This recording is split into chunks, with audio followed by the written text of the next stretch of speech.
Hi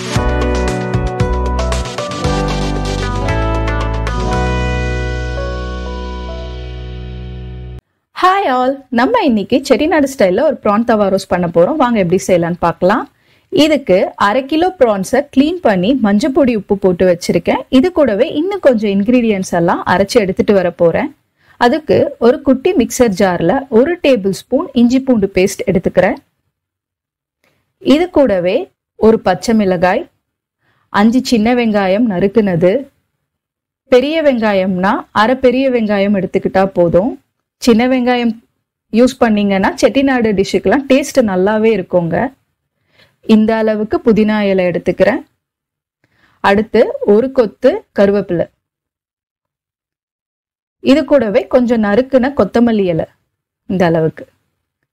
இப்போ இந்த recipe செய்யறதுக்கு அரை தக்காளி எடுத்து வச்சிருக்கேன். அதுல இருந்து 2 துண்டு மட்டும் அரைக்கிறதுக்கு ஜார்ல ஆட் பண்ணிக்க போறேங்க. கட் பண்ணி எடுத்துக்கலாம். இந்த 2 துண்டு தக்காளியை அரைச்சி எடுத்துக்கலாம். மீதி அப்படியே இருக்கட்டும், வதக்கும் போது யூஸ் பண்ணிக்கலாம். இப்போ மிக்சியில பல்ஸ் மோட்ல 3ல இருந்து 4 வாட்டி அரைச்சா போதுங்க. கொரன்னு தான் இருக்கணும். ரெடி ஆயிடுச்சு. இந்த அளவுக்கு தான் டெக்ஸ்சர் இருக்கணும். இப்போ இதை சேர்த்துக்க போறோம் ப்ரான்ஸோட. நான் அரை லெமனை ஜூஸ் எடுத்து ஆல்ரெடி வச்சிருக்கேங்க, அதையும் இது கூடவே சேர்த்துக்கிறேன்.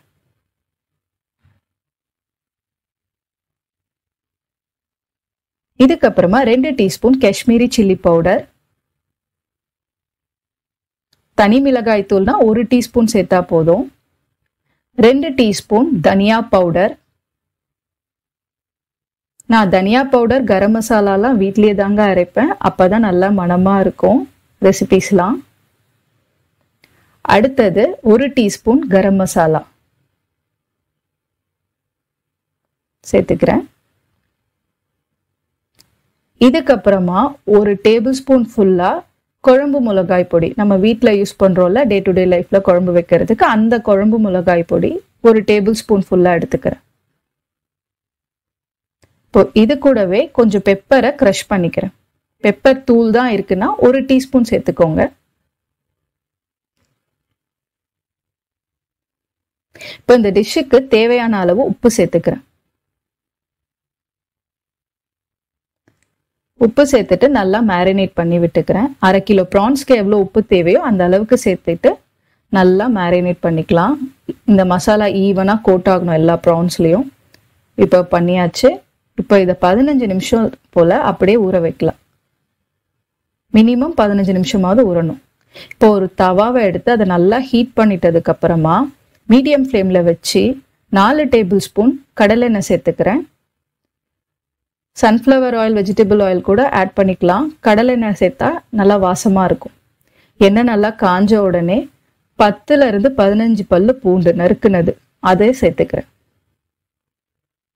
பூண்டு கரிஞ்சிடக்கூடாதுங்க, அதனால கரண்டி வச்சு வதக்கி விட்டுட்டே இருக்கலாம். இது லைட்டாக கலர் மாறும்போது தான் அடுத்த இன்க்ரீடியன்ஸ் எல்லாம் ஆட் பண்ணணும்.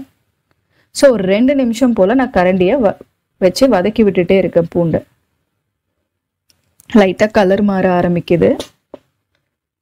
இப்போ இந்த ஸ்டேஜில் அடுத்து ஒரு பச்சை மிளகாவை எடுத்து வச்சிருக்கேன் கீரி, அதை நான் சேர்த்துக்க போறேங்க. நல்லா வதக்கிட்டு பச்சை மிளகா 1, 15 சின்ன வெங்காயம் நீட்டு வாக்கில் நறுக்கினது சேர்த்துக்கிறேன். பெரிய வெங்காயம்னா ஒரு மீடியம் சைஸ் பெரிய வெங்காயம். இப்போ இது நல்லா வதங்கட்டோங்க. வெங்காயம் கலர் மாறணும். மாறினதுக்கு அப்புறமா நம்ம மிச்சம் எடுத்து வச்சிருக்க தக்காளியும் இப்போ சேர்த்துக்கிறேன். அரைச்சது போக மீதி எடுத்து வச்சேன் இல்லையா, அந்த தக்காளி. இதுக்கப்புறமா 1/2 teaspoon Kashmiri chilli powder, 1/2 teaspoon தனியா பவுடர், 1 பிஞ்ச் கரம் மசாலா. இந்த வெங்காயம் வதங்கும் போது இதெல்லாம் இந்த 3த்தையும் சேர்த்துக்கணும். 1 பிஞ்ச் கரம் மசாலா. இப்போ நல்லா வதக்கிக்கலாம். சில்லி பவுடரோட பச்சை வாசனை போகணும், அது வரைக்கும் ஒரு 2 நிமிஷம் போல வதக்கிக்கோங்களேன். அடுத்தது நம்ம ஊற வச்சிருக்கோம் இல்லையா, அந்த ப்ரான்ஸை ஆட் பண்ணிக்கிறேன். இப்போ இந்த ப்ரான்ஸும் ஆனியனும் நல்லா மிக்ஸ் பண்ணி எடுத்துக்கிறேங்க.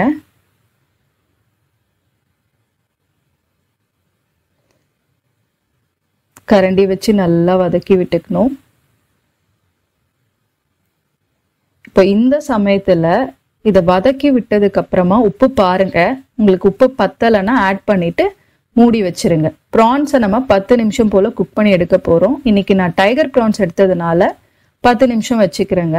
சின்ன ப்ரான்ஸ்னா 6 to 7 minutes போதும். ப்ரான்ஸோட மேக்ஸிமம் குக்கிங் டைமே 10 minutes தாங்க. அதுக்கு மேல நம்ம குக் பண்ணோம்னா ரப்பர் ஆயிடும். ஸோ இப்போ 10 நிமிஷத்துக்கு அப்புறம் பார்க்குறேன், லிட் ஓப்பன் பண்ணி ப்ரான்ஸ் நல்லா குக் ஆயிடுச்சுங்க. இப்போ இதில் இருக்கிற அந்த எக்ஸ்ட்ரா தண்ணி மட்டும்தான் போகணும். நல்லா சுருண்டு வரணும் தவா ரோஸ்ட்டுக்கு.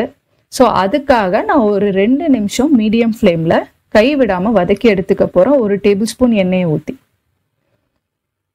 ஏன்னா எண்ணெய் இல்லைன்னா தீஞ்சிரும். ஸோ அதனால 1 டேபிள் எண்ணெயை ஊற்றி சுருளை வதக்கி எடுத்துக்க போகிறேன். 2 நிமிஷம்தான், ஏன்னா அதுக்கு மேலே வைக்கக்கூடாது. எண்ணெய் ஊற்றிட்டதுக்கு அப்புறமா ஒரு கொத்து கருவேப்பிலை எக்ஸ்ட்ராவா ஆட் பண்ணிக்கிறேன் ஃப்ளேவருக்காக. நல்லா வதக்கிக்கிறேங்க. பார்த்தீங்களா, இப்போ இந்த வாட்டர்லாம் போய் நல்லா சுருண்டு வந்திருக்கு நம்ம தவா ரோஸ்ட். இப்போ இந்த சமயத்தில் கொஞ்சம் பெப்பர் தூள் மட்டும் போட்டுக்கிறேன். நான் யூஸ்வலாக செட்டிநாடு ரெசிபீஸ்க்கு க்ரஷ்டு பெப்பர் தாங்க யூஸ் பண்ணுவேன். அப்போ தான் நல்லா இருக்கும். நீங்களும் ட்ரை பண்ணி பாருங்க. பெப்பர் தூளை விட இது நல்லா இருக்கும். அவ்வளோதாங்க, நம்ம டிஷ் ரெடி ஆயிடுச்சு. இப்போ கடைசியாக கொத்தமல்லி மட்டும் தூவி இறக்கிடலாம். இது ஒயிட் ரைஸோட, தயிர் சாதத்தோட, சாம்பார் சாதம், சப்பாத்தி எதுக்கு வேணும்னாலும் நல்லா இருக்குங்க. ட்ரை பண்ணி பாருங்க. ட்ரை பண்ணி பார்த்துட்டு எப்படி இருக்குன்னு சொல்லுங்க. வாங்க பிளேட்டிங் பண்ணிடலாம். நம்ம செட்டிநாடு தவா ரோஸ்ட் ரெடி. எப்படி இருக்குன்ட்டு வீட்டில் ட்ரை பண்ணி பார்த்துட்டு சொல்லுங்க. தேங்க்ஸ் ஃபார் வாட்சிங்.